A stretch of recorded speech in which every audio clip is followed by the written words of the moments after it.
Hi, I'm Alistair and I made this Arduino controlled deduction board inspired by games like Cluedo and the Traitors. It provides an electronic framework for any logic puzzle where players must eliminate options to identify the correct combination from several groups of possibilities.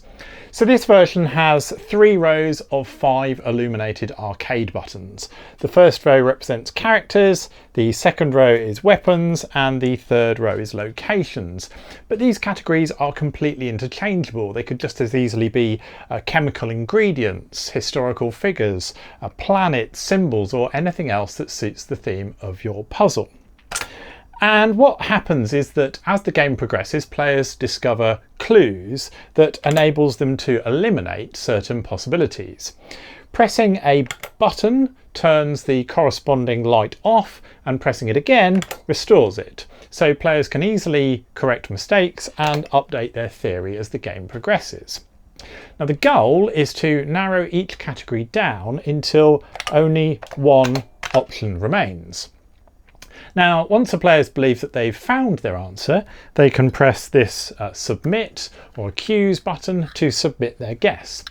And when they do so, the controller then classifies that submission in one of 3 ways. Now, one possibility is that a row still contains multiple illuminated options or no option at all, in which case this guess is incomplete or invalid. And if you try to submit that, no, this solution is incomplete. You get the lights flash and you get a slightly dodgy Belgian Poirot impersonation audio feedback. The board then returns to its previous state, allowing players to correct their mistake and make another submission. Now, if exactly one item in each row is illuminated, that means that the solution is valid, but it may not be correct. So if I try and submit this guess, no, that cannot be right. Again, you'll get some audio feedback. All of the lights flash, so a slightly different bit of feedback there. And then once again, players can continue. So the actual correct stored solution, which you can change very easily in the code, is this combination here. It's the Reverend with the dagger in the ballroom. And when I submit that, every lie led me back to you.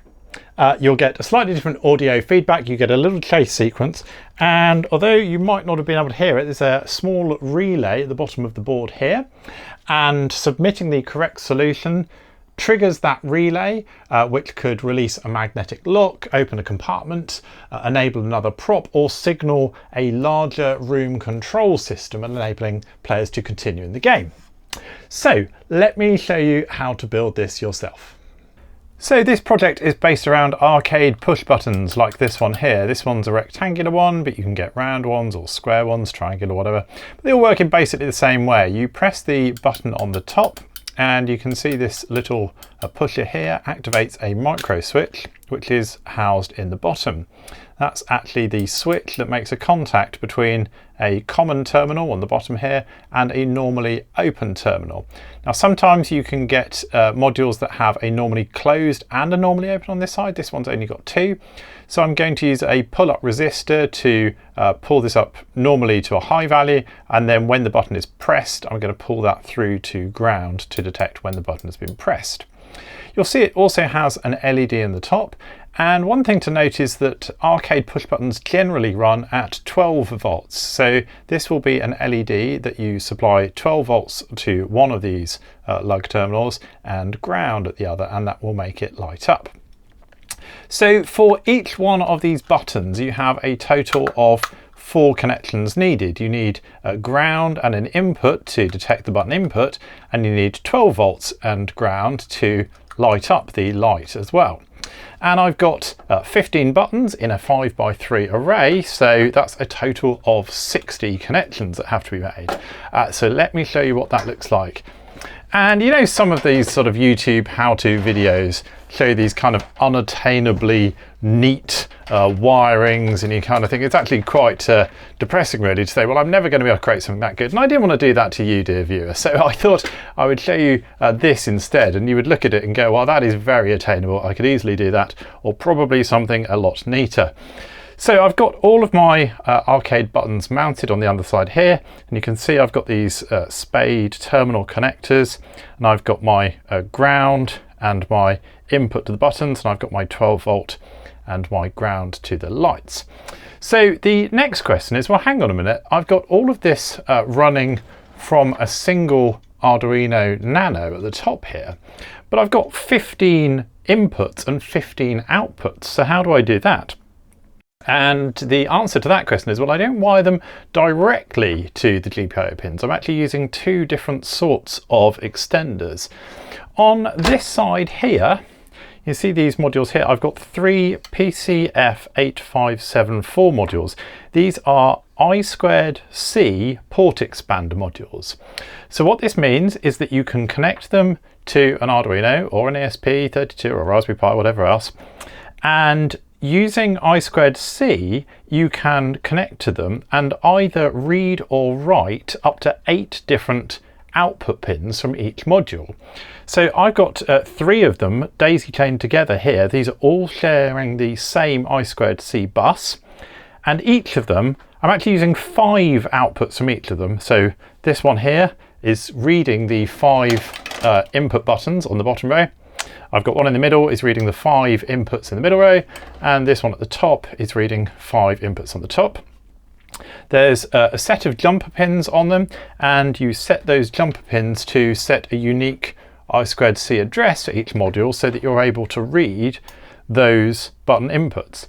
So using only 2 GPIO pins on the Arduino, I'm able to read all 15 button inputs.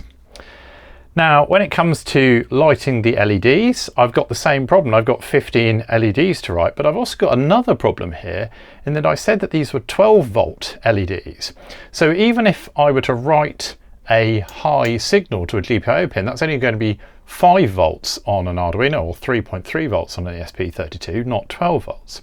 So to do that, on this side of the board here, I've got some T-PIC 6B595s.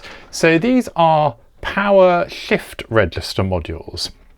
A shift register is a very, very common basic electronic component. It allows you to shift a byte of data in, or you can also get ones that allow you to pull a byte of data out to represent 8-bit on or off values. So the sort of registers I'm using here, these allow me to write an output. So a single byte from my Arduino comes to here. A byte is 8 bits. That corresponds to 8 channels, or on or off, and this acts as a current sink. So it's a power transistor. So if I write the appropriate channels open or closed here, it will allow 12 volts to pass through the LED and then be sunk through here back to ground. So it's what's called a low side switch basically. We've got 12 volts connected through these red wires here from a 12 volt input to the high side of all those LEDs, and then what would be the ground side, rather than connecting it directly through to ground, it goes through one of these power shift registers, and depending on the byte value I write from the Arduino, that determines whether that LED is actually channeled through to ground or not, and the 12 volts is allowed to form. So as with the I2C inputs, I've got 3 of those. The top one here is connecting the 8 LEDs on the top row. Then I've got one in the middle for the 8 LEDs here, and one at the bottom. And the great thing is that you could extend this puzzle to as many different rows and elements as you want by just continuing to chain more and more of these modules. Each of the shift register simply requires 3 pins from the Arduino. It has a serial data in at the start, and it also has a clock line and a latch line. And then for each of these, you daisy chain on the next one in the series, and the output simply passes through. So if I write 1 byte of data from the Arduino, it will just be enough to populate 1 shift register for 8 lines. If I write 2 bytes, then the first 8 bits go here, the next 8 bits get pushed through to the next one, or I can write 3 bytes or 16 bytes, or however many you want. And this is extendable, I'm going to say not quite infinitely, but it would allow you to have more buttons than you would ever want to subject a player to having to press. On this side, same again, we can just add more and more of these I2C modules to detect more inputs here. The only difference here is you have to make sure that you have a unique I2C address available to each one, but these have 3 jumper positions available, so there is plenty enough opportunity to extend this puzzle, and adding more lights and adding more buttons does not make any difference to the number of pins that you're actually using on your controller. That's the beauty of this. So I'm using 2 pins, which are data and clock for all of the inputs, and I'm using 3 pins, clock, latch and the serial data out for all of the serial outputs. So that is all that going on there. I've also got the audio out module here. I'm using a DY-SV5W module, which has got all of the different audio sound effects saved onto it. That is controlled via a single serial line interface, which is also going to the Arduino, and then it's going to this speaker on the side here. And finally, I've got the relay module, which is down in this corner here. This is a very simple, very common 5-volt relay module. You see it's powered by a 5-volt supply, by ground, and by a signal line that's going back up to my Arduino here. And here's a fritzing illustration of that wiring on the board, and you can see that there's a lot going on here. So I've got my Arduino Nano in the middle here, and then around the outside I've got the various modules that it is connected to. Starting off here, we've got the push button that players use to submit their guess. That's connected to any available GPIO pin. I'm using GPIO pin 11, and to ground. And then I'm going to pull this pin up using the onboard pull-up resistors to a high value by default. When the button is pressed, that's going to create a path through to ground, and that's going to read low instead. Then I've got my relay module up here that's going to be triggered when the puzzle is solved. This is a 5-volt relay module, so it's connected to 5-volt ground and to a signal line. I'm using GPIO pin 2 here. And on the load side of the relay, this is what's going to be controlled by the relay when the puzzle is solved. I'm using a 12-volt maglock, but again, you could use any load you want there. This is my audio player. This is a serial audio player, so it has 2 lines for a serial interface typically, a transmit line and a receive line. Although actually, I'm only sending commands one way in this example. I'm sending commands from the Arduino to the audio player to say to play a particular audio file. I'm not receiving any data back again.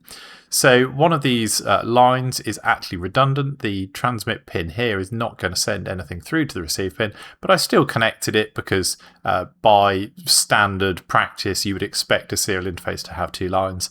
And obviously the way that serial interfaces work is that the transmit pin at the Arduino end, so that's A0, is connected to the receive pin here, and the transmit pin at the audio player goes to the receive pin on the Arduino. They swap over because both those signals are one way.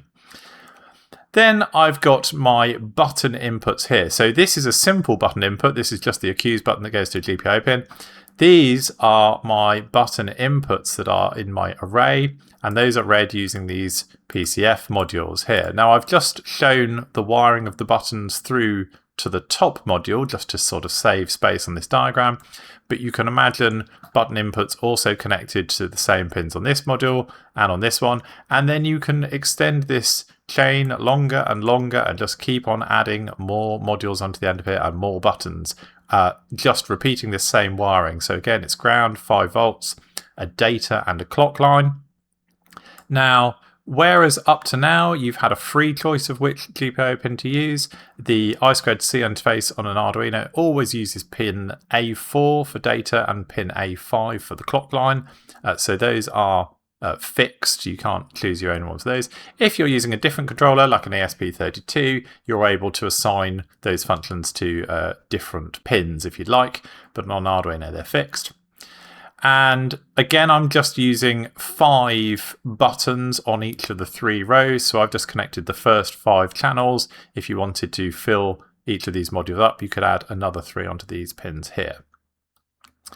And then finally, I've got my shift register chips, which are connecting to the LEDs.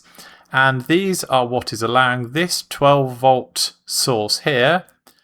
It's connected to the anode of each of these LEDs, and then the cathodes are connected through the shift register, and that's going to allow them to sync that current back through to ground. Now, this may look a little bit more complicated, partly because it's got the 3 lines to control it. It's got the serial input on this blue line here. It's also got the clock and the latch pins.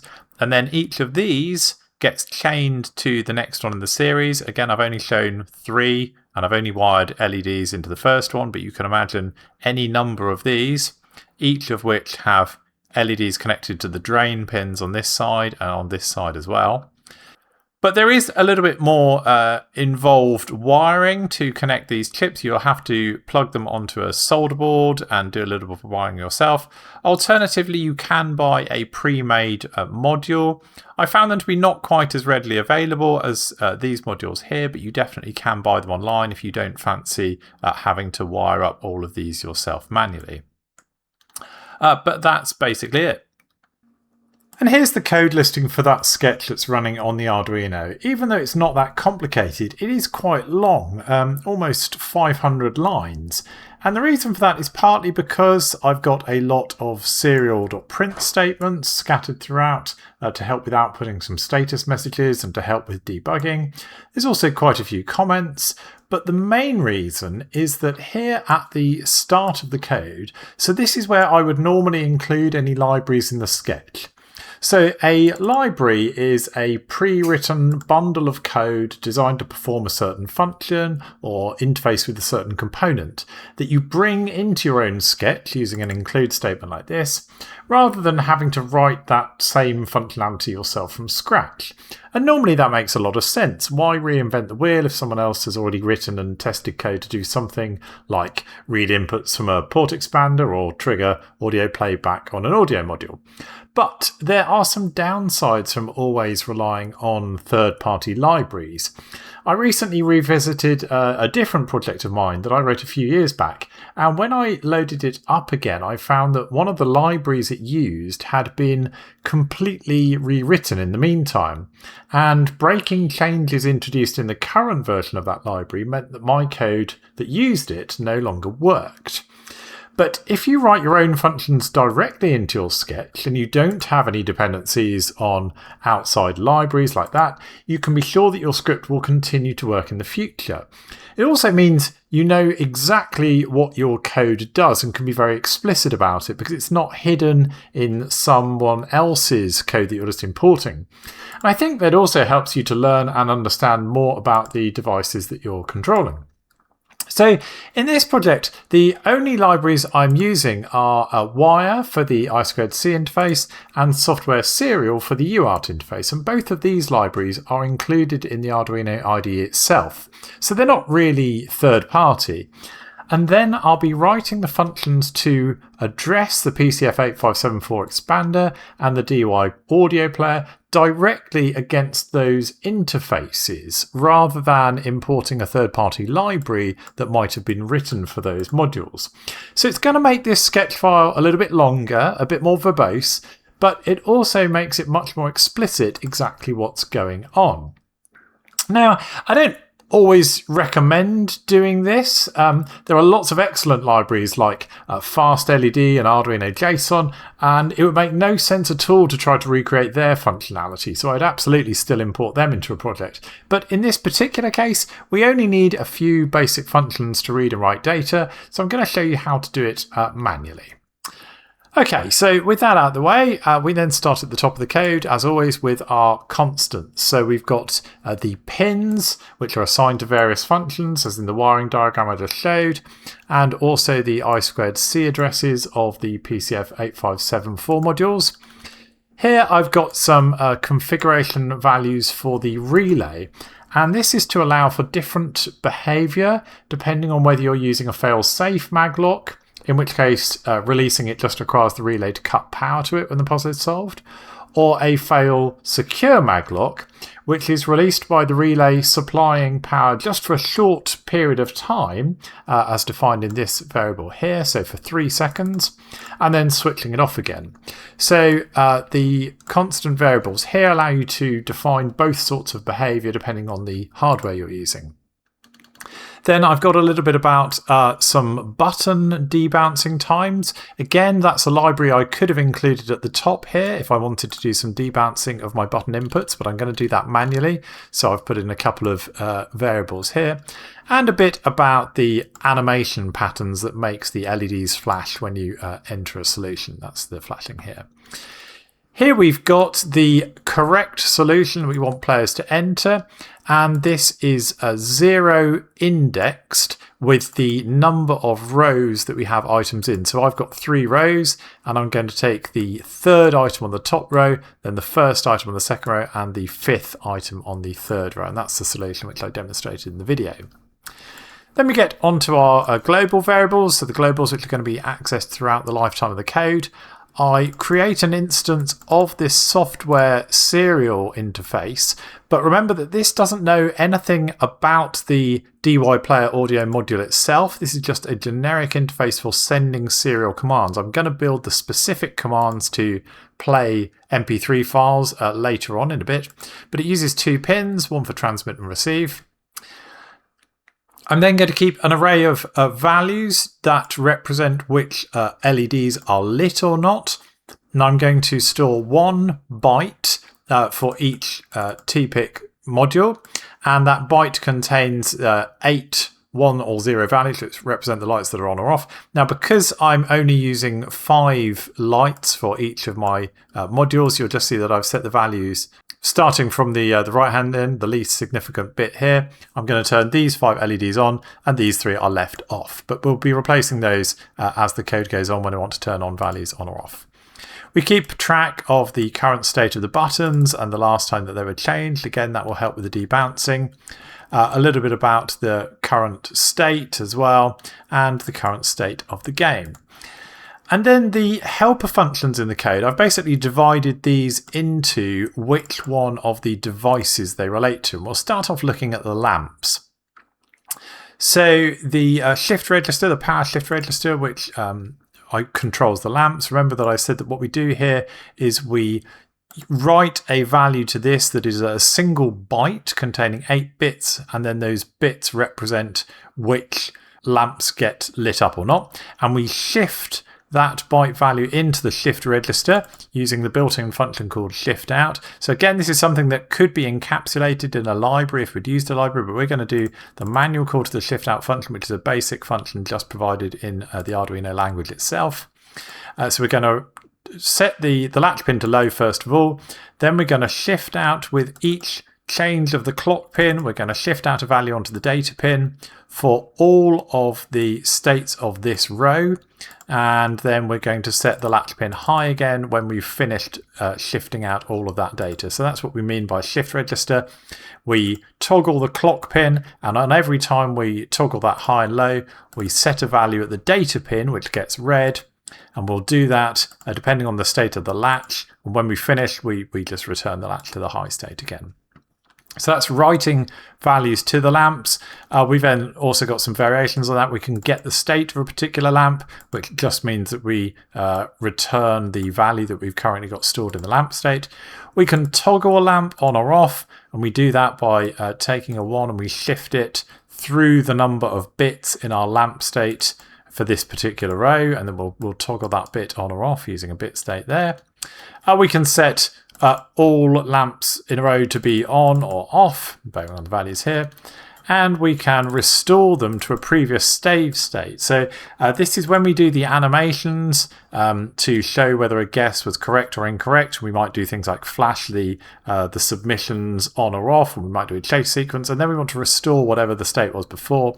That's what we do here. We simply take a temporary value of the saved lamp state and we write that into the current lamp state there, and then we call write lamps again. This is where we have the animations defined, so all the various things you might want to do to represent some visual feedback to the player when they submit an answer or not. This is the correct pattern, and what it does is it does this chase sequence, so it loops over all the rows, and then it loops over all of the channels or all of the columns, if you want to think of it like that. It first of all turns them off, and then it turns them on, and we'll define that for the number of milliseconds defined in chase step, which is at the top of the code, and we'll just write them all. At the end, we'll flash them on and off and write that value there. This is the incorrect animation pattern. So this is where we flashed just the ones that were selected on and off. And this is the invalid pattern. So again, if you want to change those animations, that's fine. You could do so here. And that's all of the things to do with the lamps. So all of these were relating to using the shift registers, and this value here, we set a new value for which lamps we want on and off. We move these bits that are defined in byte values like this, and then we pump them out to the lights in the shift register. Then we get to the functions that are to do with the button inputs. So these use the I2C interface to the PCF8574 modules. And the way that you do that is a slightly different mechanism. So instead of what we had up here, which is where you set a latch pin and then you toggle a clock pin on or off and you write a value to the data pin each time it toggles, when you use I2C, the first thing you need to do is to say which of the devices you want to send a message to. Because I2C interface, all of the devices share the same bus. They've all got the same data and clock line.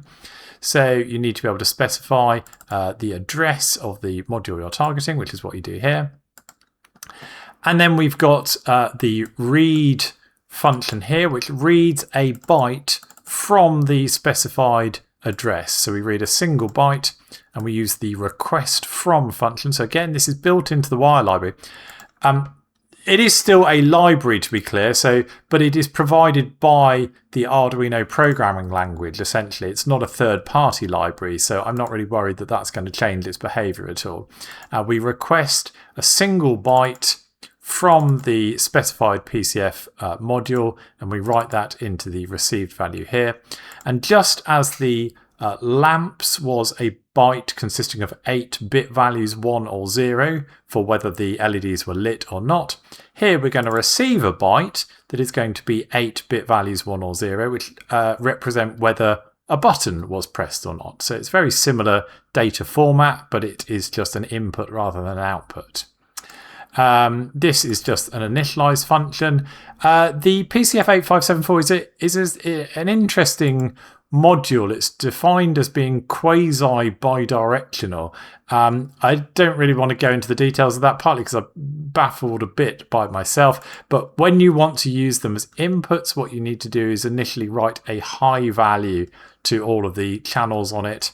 So that's what this function here basically does. It loops over them and it just writes a high value to each of the rows, which is this value here. So that's it for the I2C. Very, very little there, as you can see. Actually, it's pretty straightforward. And if we'd have incorporated a library to do this function, it could have included a whole lot more bloat that we really didn't need. All we need to do is write a value to the address, read a value back, and then a little bit of initialization, most of which, to be honest, is debug print statements anyway. So it's very straightforward.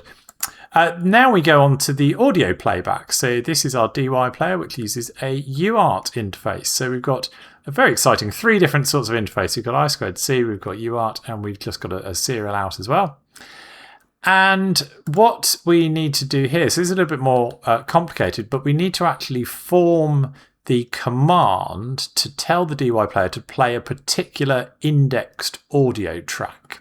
So I've saved the audio tracks, and I've got a selection of different audio tracks in use. So I've got, I think, the first 4 entries are for successful audio tracks when the correct solution is entered.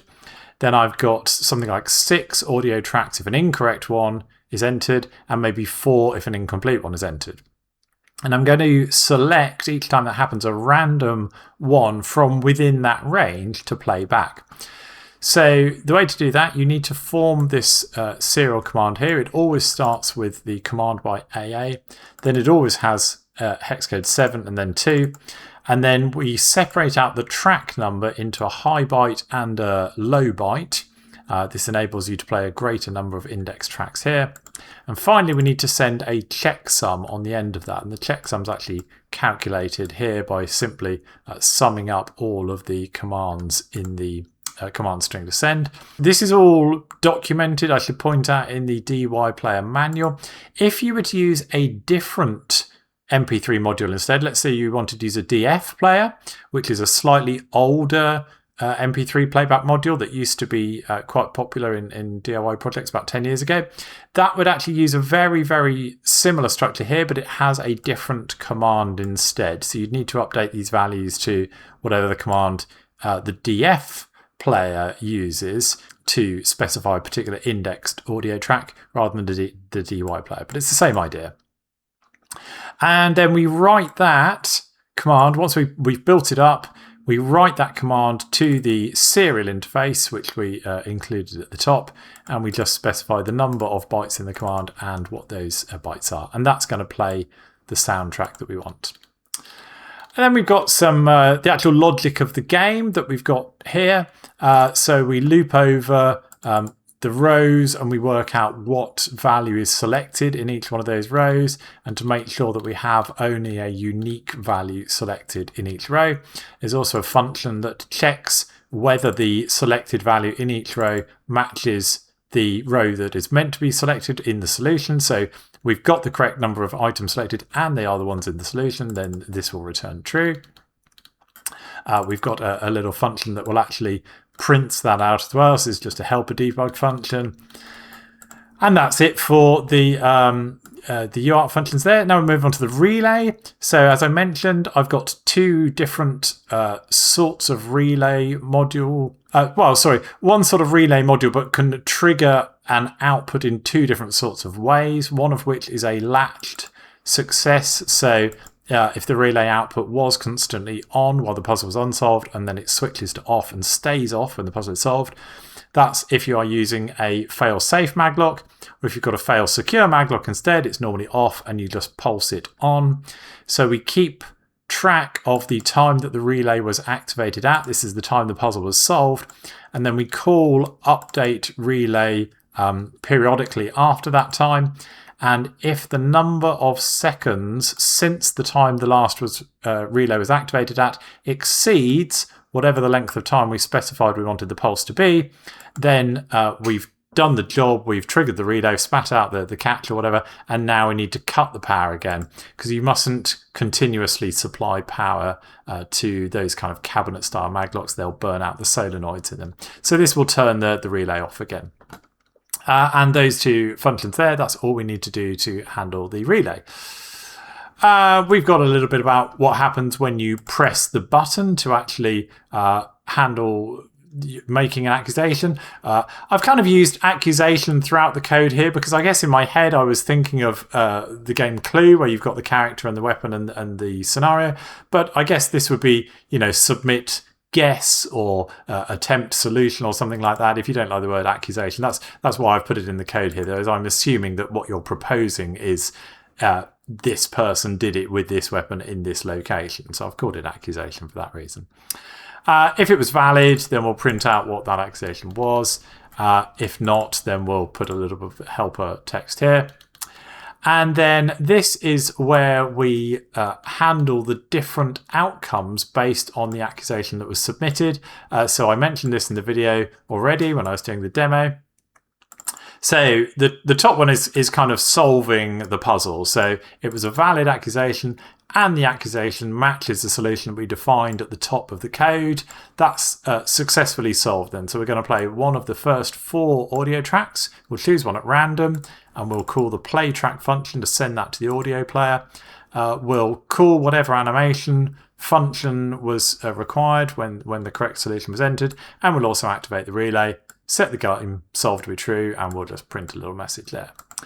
Otherwise, it wasn't the correct accusation, but at least it was valid. Well, in that case, we'll play one of these other sound effects instead, and the players will hear the helpful little Belgian Poirot impersonator say something encouraging. You're not quite there yet. Your little grey cells need to work some more. We'll play that track, show the incorrect pattern.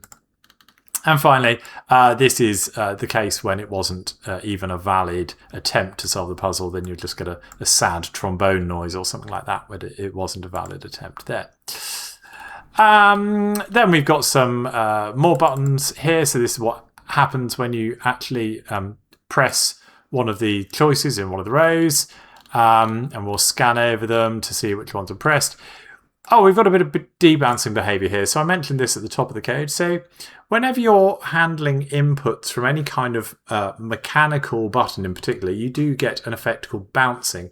And this literally means the metal leaves inside the housing of the button that come together when you press the button down. They bounce off each other a little bit. They make contact and then they break contact, and this happens a few times. And this is called bouncing. There's a couple of different ways to handle it in code. So you can do it on the software side, or you can do it on the hardware side as well. You can use a combination of both. What I'm doing here is I'm effectively only listening to changes of the button once they've kind of settled down after a certain amount of time. So I record the time at which the button was last known to have changed value.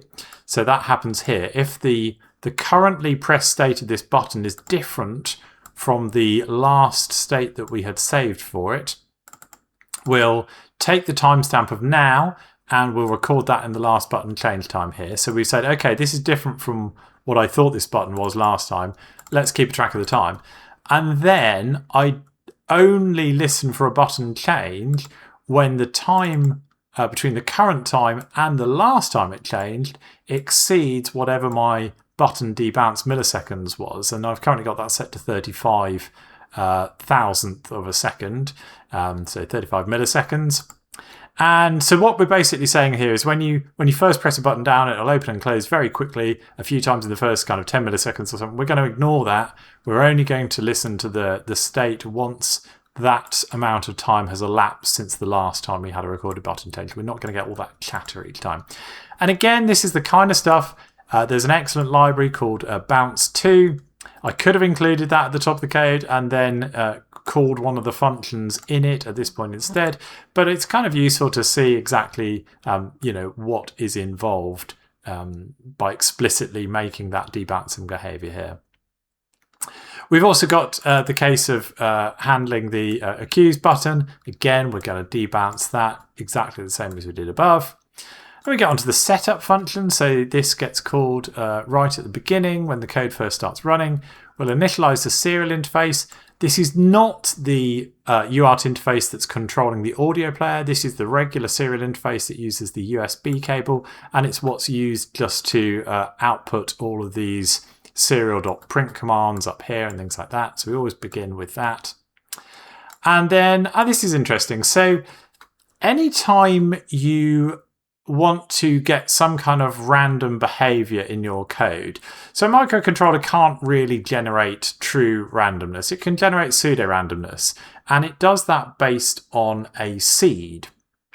So a seed is kind of the first instruction from which it is then going to generate a string of random numbers. And if you don't set a seed value in your code, you're going to get the same random numbers every time you run the code. Now, this doesn't really matter for this project particularly. The only time I'm actually using random in this code here is in my choice of which audio file to play. So the only difference it's actually going to make here is that I will always listen to the same Belgian Poirot impersonation in the same order every time. But, let's say I don't want to have that. I want to have a randomly selected audio file each time. So I need to set the seed to something. And the common way to do that is to take an analog reading of an unconnected analog pin. So if you refer back to the wiring diagram, you'll notice that analog pin A2 is not wired to anything at all. I could put a short length of wire connected to it if I want. And what that's going to mean is that the pin here is going to be floating. It's not high or low. It's just going to pick up electrical noise from the environment around, and that's going to give us the best approximation of what is considered a random value, because it's just going to depend on what other devices are nearby. If someone is making a phone call, or if someone turns on a plug, you're going to get different electrical EMF radiation in the atmosphere around. That'll give us an unpredictable value. We're going to use that as a seed just to make our random values. So it's actually a kind of pretty trivial use case in this particular project, but I just thought I'd mention that because it's useful to know in other circumstances sometimes. I will initialize the input button and all of the input buttons that are connected to the I2C interface as well. We will also start the serial interface. So this is the UART serial interface that's going to go to the audio player, and that's at 9600 board. This is where the pins that we use, the clock, the latch and the data pin, that are going to the shift register and the initial state of the lamps. We've got the output to the relay, and we will print the solution onto the serial monitor as well, just so that when you first fire it up you can confirm. That's always quite useful to do in any kind of code like this. If you ever need to do debugging on site, you can just plug a USB cable into the controller, load up a serial monitor, and it will spit out what the expected solution is going to be. Just makes it a lot quicker to check whether it's behaving correctly. And then finally, at the bottom, we've actually got the main loop. And thankfully, you'll see this is incredibly trivial, because all we do in every frame is just loop over and over again. Has the player pressed any of the buttons to select a character, a weapon, or a location, or to toggle them on or off? That's handled here. Have they pressed the button to submit the current set of character, weapon, and location that they've got selected? Have they accused that combination of people? And finally, we need to update the relay based on that current. And as I mentioned earlier, we do need to call this every frame, because this is what's going to not only activate the relay if they have just made a correct accusation, but it's also going to turn it off again if they had previously made a correct accusation. The relay's been on for a little while, it's had its pulse, and then we need to turn it off again just to prevent that from burning out. So we actually call that every frame, even though in the majority of cases it's not going to do anything.